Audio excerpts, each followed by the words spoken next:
Welcome back to another episode of Cultured Unplugged. This is where the silence ends. I'm your host, Uncle Chris, and on this channel, I discuss the stories of those who have been harmed due to hazing. I'm a survivor of hazing. I've shared my story on a testimony at least twice, and I aim to help tell the stories of those who can no longer tell their own. And so these are victims who have passed, of course, who have experienced harm, and each one can be very difficult to discuss. And tonight's story is no different, and one that I think needs to be told on this channel. So we appreciate you being here. If you are a new visitor, welcoming you in. We hope that you will stick around for more videos and like and subscribe. Share your commentary. We love to be able to receive that as well. If you're a returning member, we thank you for sticking with us, and especially if you're a recent subscriber as well. I humbly appreciate you help grow this channel. Share it with your friends, people who are in the educational space. If you're a professional in the educational space, or if you're a Greek member, all is welcome. We aim to help end hazing by telling the stories of those who have been harmed by hazing. We also like to say, very important that you know this is a place of love, compassion, and respect. I don't push or bash organizations. We look at hazing as something that doesn't just come from one particular type of group. We look at it at various levels of groups, various organizations, football teams, step teams, even honor societies, goes beyond even marching bands.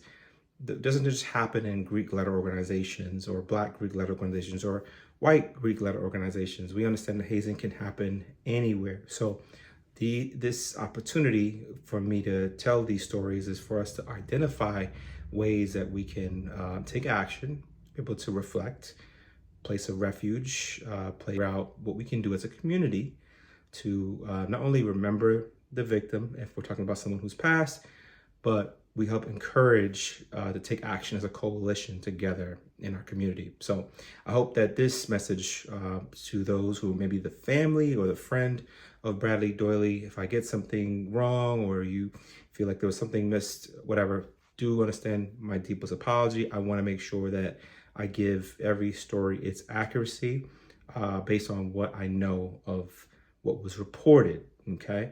And so with this, it's just complete, again, we're addressing the need to talk and get awareness out there for anti-hazing prevention. National Hazing Prevention Week also is coming up next week. So I am in the process of having a few different interviews that are going to be, I'm going to look to post, as well as a personal interview that'll include me and my mother. So again, I am a survivor of hazing. What better person to discuss this conversation we haven't had, and especially not on camera. So we will have that conversation. I will look to post that this coming week. So National Hazing Prevention Week, it starts on the 22nd and it runs through the 26th. So I'll be looking to amp up with more videos and get these stories out there. If you yourself would like to share your story of how you have survived hazing, don't be afraid to do so by sending me an email at coveredandcultured@gmail.com. I'd love to hear your story, walk it with you with compassion, love, and grace. You can also do so anonymously if you'd like as well. So anyway, I'd love that you've joined us. Stick around for the entire video, help this channel grow, and be prepared to allow me to share the story of Bradley Doyley, poisoned in silence. This is where the silence ends.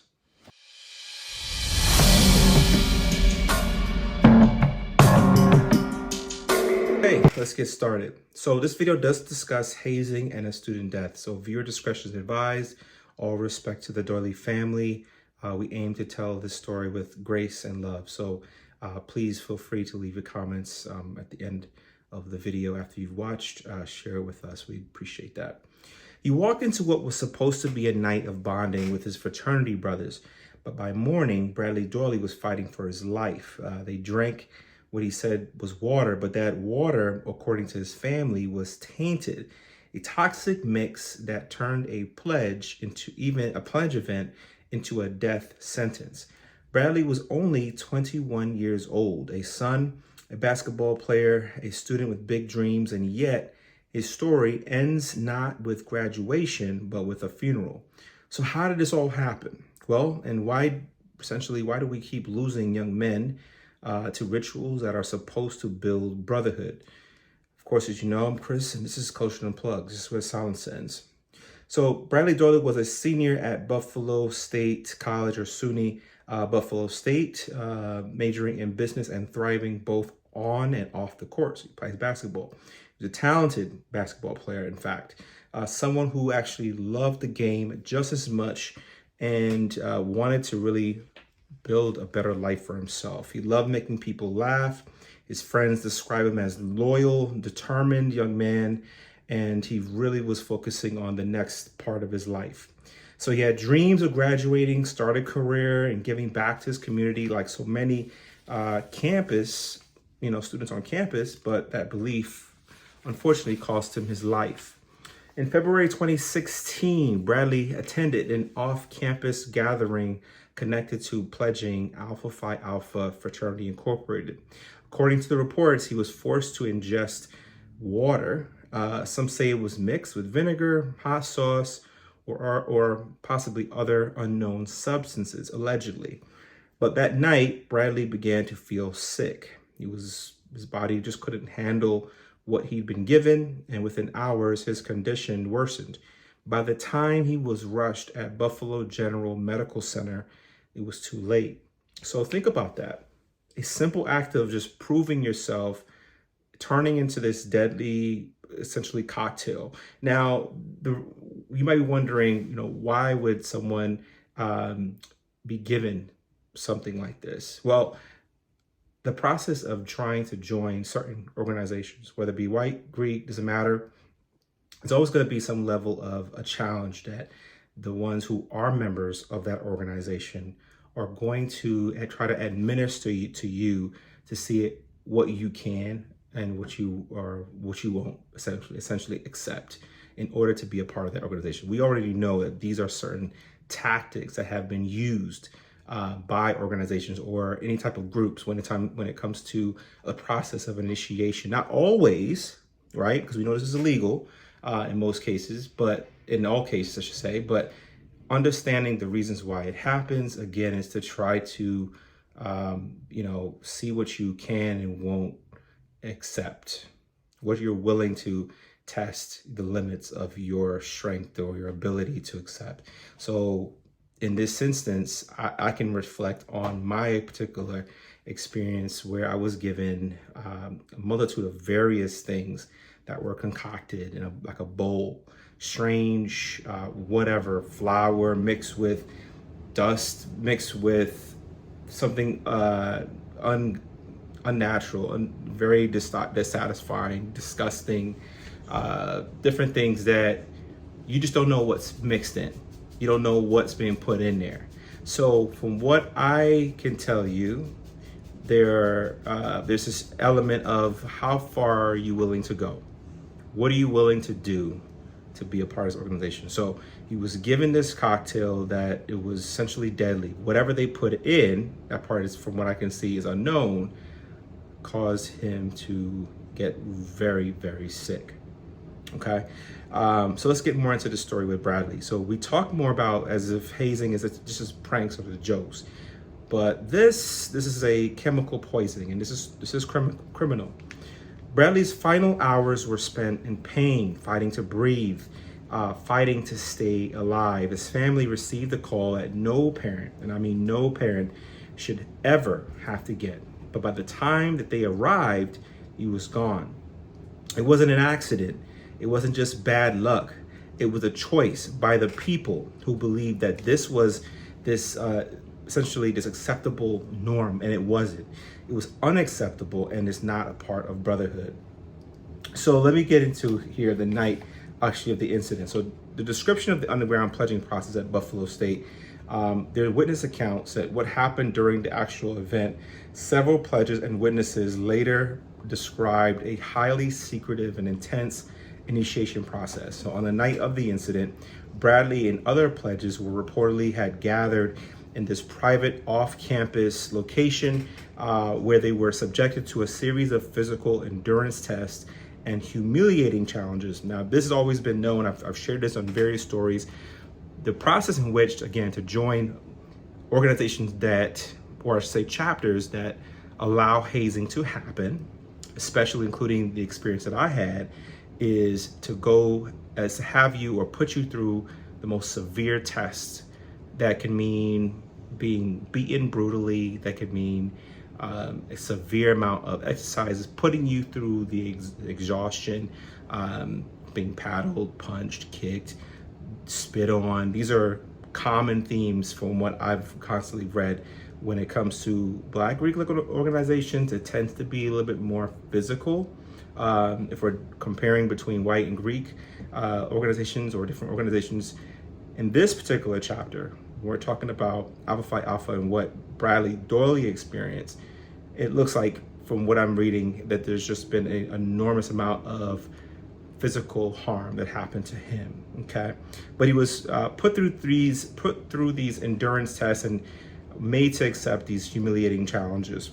So witnesses stated that one of the final tasks was that he was forced to ingest that mystery liquid while some of the pledges hesitated.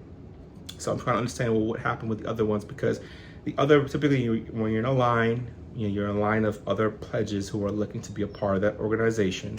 There are going to be a focus on, well, everyone else has to share this exact experience. Everyone's going to have to go through the same thing. While he experienced it solely versus the others, that part I still don't know. But here we go. So while some of the pledges did hesitate, they were pressured and then coerced into drinking it. So fearing the backlash or the exclusion from the fraternity. There's this element of, you got to keep going. There's no if, ands, or buts about it. You don't want to be considered as someone who drops. If you drop, you're seen as, to them, or knowing that you're going to see them on campus, you're seen as the worst thing as anything else. You're not getting no type of respect. There's none of that stuff. Whatever experience you've had, you've come a certain level of far, you don't want to turn back. It's essentially the thought process there. Bradley consumed that sentence, and shortly after, again, he began to experience the severe stomach pain, the vomiting, dizziness. Witnesses reported that he collapsed, struggled to breathe. Instead of immediately calling for help, the fraternity members attempted to downplay the situation. Where do we remember that from? In every element where a death happens, there's an element of instantaneously saving themselves. It is a cover-up. We don't know what happened to him. He was playing basketball.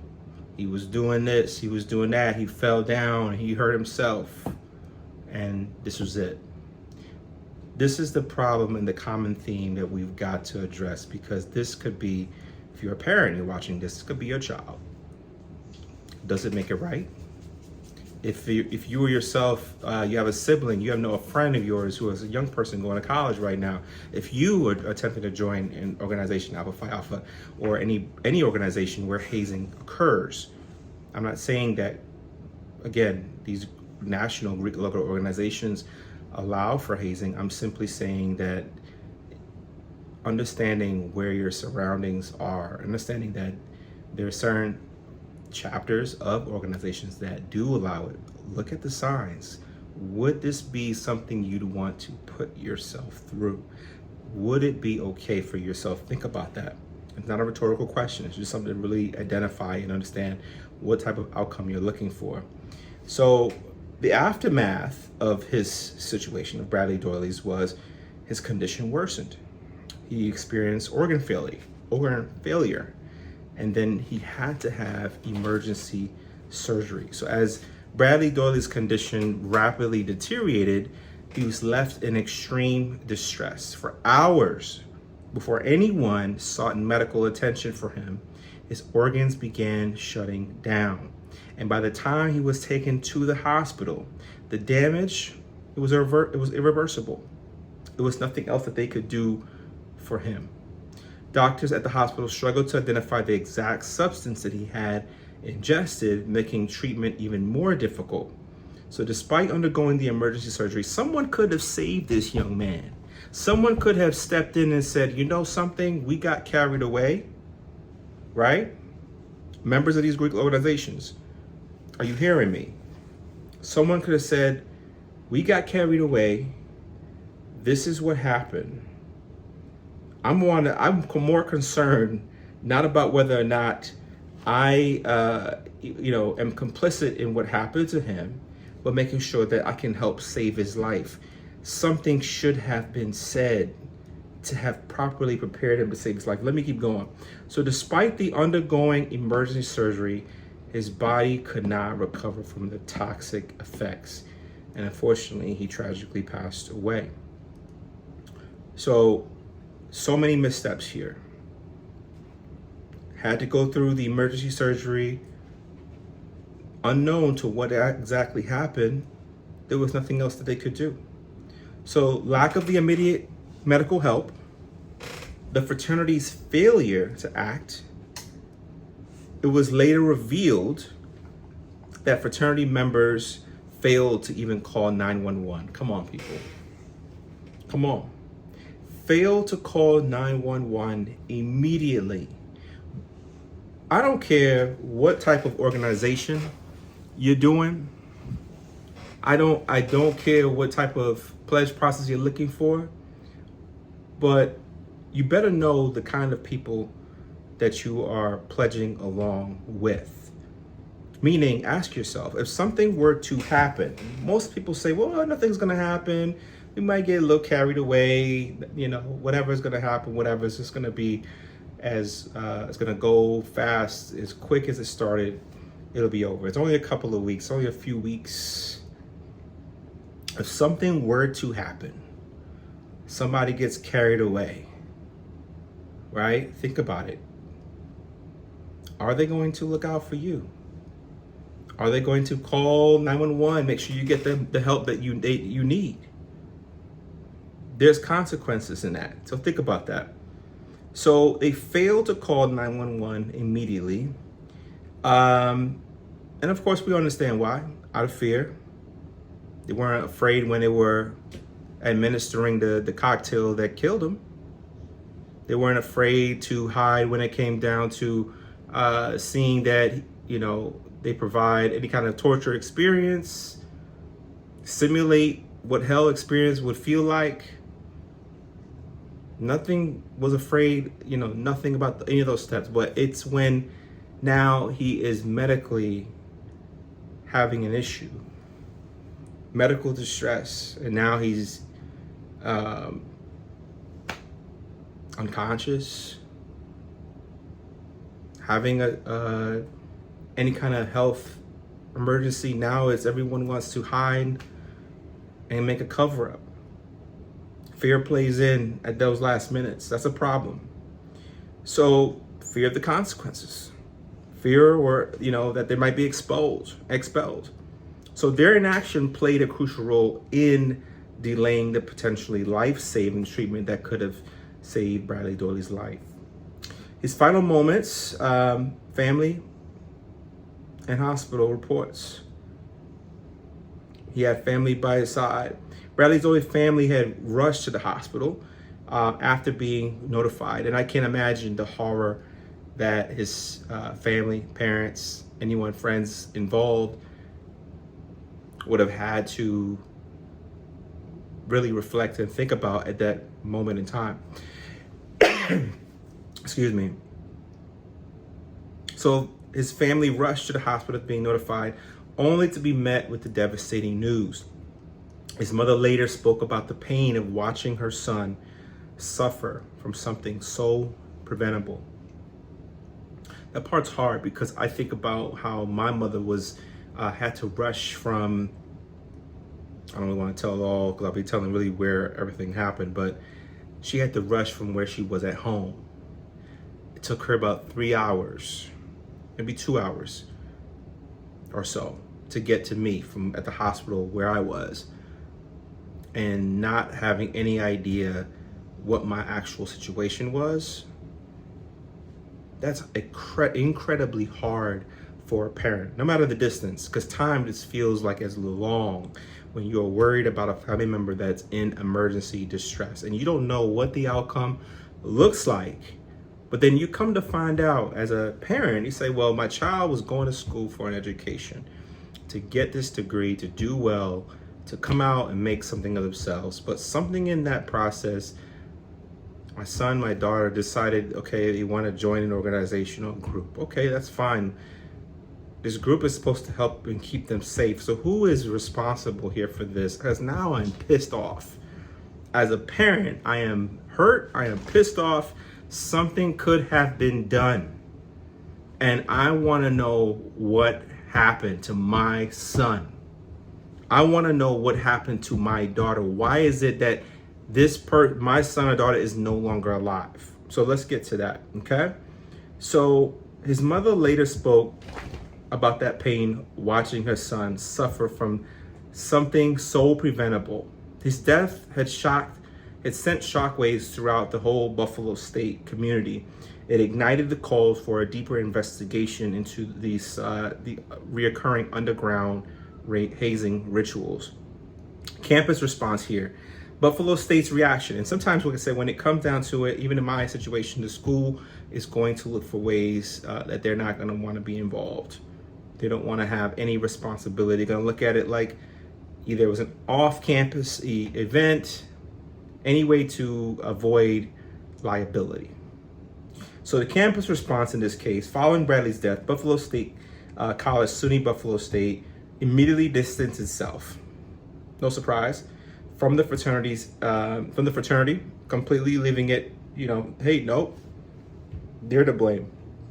Alpha Phi Alpha, in this case, at that chapter, was to blame, stating that the chapter was not officially recognized. The university had condemned the hazing incident and pledged to increase anti-hazing education efforts. But the critics questioned whether enough had actually been done to prevent underground hazing completely from thriving. Okay, so were there any kind of arrests? So let's look at that. So there was a lack of accountability in a hazing death, and this is a reoccurring situation, even in mine. A lot of times they are, when cases like this happen, most oftentimes what's happened in the past is that there's only a few that may get any real punishment, and the punishment may seem very light. However, there are states that are increasing their efforts to make sure that hazing laws are in place. And there's a national hazing, Stop Campus Hazing Act that has happened on the federal level. Not a felony, but I believe it still is a misdemeanor. But looking at state laws, there's certain states that have higher punishments because a death has happened in the past in that state, okay? So there was a lack of accountability in hazing deaths. So despite the tragedy, no fraternity members were convicted of serious charges related to Bradley's death. Some individuals faced misdemeanor charges and disciplinary action from the university, but no one faced prison time for their role in this incident. So this lack of accountability had mirrored other hazing cases across the country, where loopholes in the legal systems often result in little to no consequences for those responsible. Bradley's case became part of a larger conversation about the failures of hazing laws. What happened to Alpha Phi Alpha's underground chapter? Let's get into that. The underground chapter of Alpha Phi Alpha Fraternity Incorporated at Buffalo State was permanently disbanded, and national representatives from the university, from the national level, from the fraternity, condemned the incident, emphasizing that the group was not recognized by their national organization. However, reports indicated that the hazing culture within underground and unofficial Greek organizations remain alive and well, with students still participating in secretive rituals despite the growing legal risk. The reason why they still participate in these is because there's this belief that if I don't go through it, I'm not going to be respected. You see what I'm saying? I'm not going to be respected. I'm not going to be considered as someone who really would put myself through the test.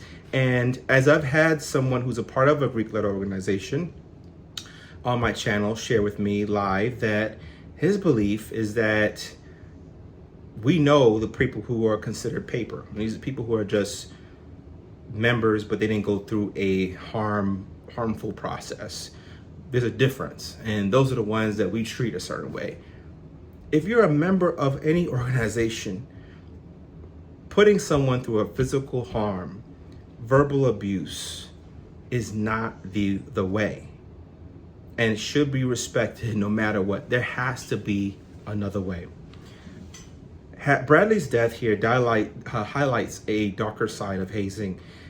Ingestion rituals. It's not just alcohol anymore. It's chemicals, food challenges, and other dangerous substances. That these acts have been linked, of course, as we know, to multiple deaths across the U.S. We talk about Caleb Wilson, who passed back in late February.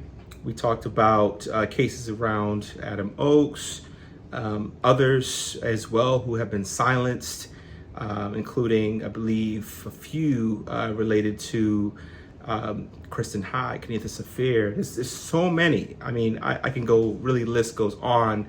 Nolan Birch and other cases where I've talked about, even Stone Foltz. But these cases are often brushed aside, and they're brushed aside often as this is a tradition.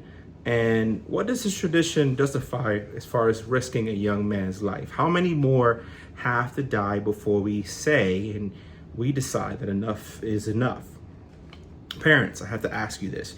Ask about your child's organization. What do pledge events look like? Now, they're probably not going to forthright tell you the truth. For a large percentage of them who've gone through some type of process, or if they are currently going through a process, they're not probably going to be as forthright. But you need to look at the signs. Is there a change in how they move? Did they get enough sleep? Do they look like they're extremely exhausted? Are they passing their classes? 21, 20, 18, they're an adult, but that's still your child at the end of the day, right? So we have to protect our family, because I'm telling you right now, you at the end of the day want to show up and be there for your kids' graduation, to celebrate, not to be the parent who has to sit in a grief that is reminded about a loss of life every year for the rest of your life. That's a grief that no parent should ever experience. And people are quick to say, well, it's not going to happen here, or that person should have known this and that. You say those things without understanding that if it was you, would you really say what you just said? Would you still keep that line of thinking? That's something to think about. So are they supervised? Who's looking out for who? Students, you have the right to say no. It does not make you look like anything to say no. Because at the end of the day, what does your life mean to you? How valued do you consider your life, your dignity? What's more important? The education? This college experience that could put a harm to your life? Which one? Hazing is not love. Educators, off-campus events are not beyond your responsibility, but pay attention to your class. Pay attention to the students that you know. You build relationships with these students every semester. If a chapter is tied to your school, especially if you're a member of the same organization that maybe you know that student is trying to join. Okay, so if a chapter is tied to your school, their actions are your problem. So I want to hear from you. I want to know in the comments here, I'm going to ask some questions here. Would you consider drinking something dangerous really a reasonable challenge to prove loyalty? Why or why not? Do you believe fraternities, sororities are doing enough to stop hazing? What are they? What do they look like? If you could speak to Bradley's family, what would you say to them today?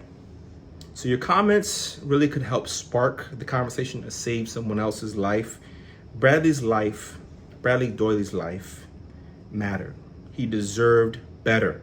Hazing isn't just a process, it's a pipeline to tragedy.